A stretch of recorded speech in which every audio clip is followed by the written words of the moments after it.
ကုနေတဲ့အိမ်လေးမှာစံကစ်တီပင်ကြီးရှိတယ်စံကစ်တီကြီးအရမ်းလာတယ်ဒါတွေကတော့မမဲ့သေး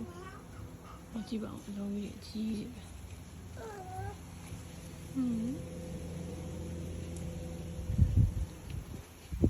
ကြည့်ပါဦးလှလိုက်တာဆိုတော့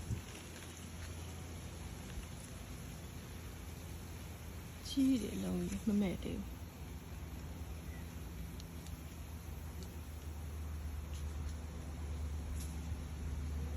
ကဲဒီကတော့စံကစ်တီပင်ကြီးပါစံကစ်တီတွေအများကြီးပြုတ်သိမ့်နေအောင်တီးနေတာပါဒီမှာကြည့်ပါဦးလှတာပဲ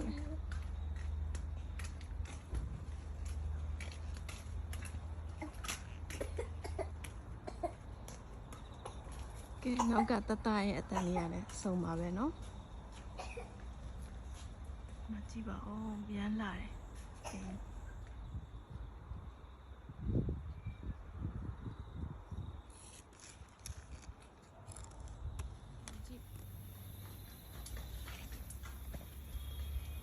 မဲ့လို့ကွဲသွားတယ်သူကအကြီးတွေကလေဒီလိုကွဲပြီးမိုးတွေတက်သွားတယ်သူကသူကွဲလာတယ်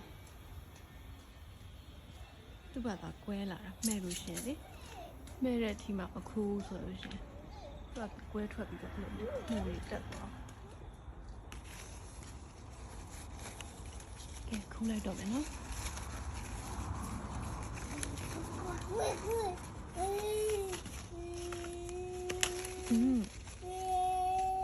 မာယာလာပြီဒီ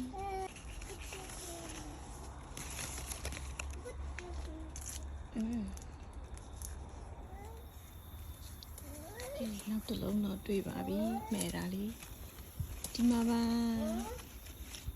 ဒီလောက်ဆိုခူးလို့ရပြီထင်တယ်လို့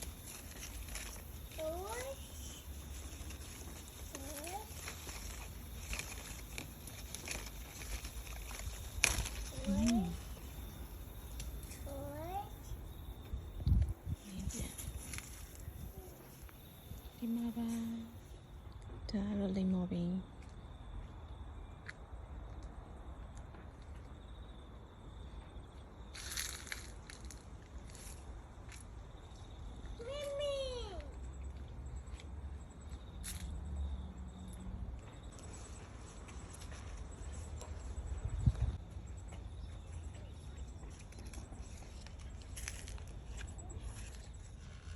ကဲဒါကတော့ဒီနေ့ခူလာခဲ့တဲ့အလုံးလေးတွေပါ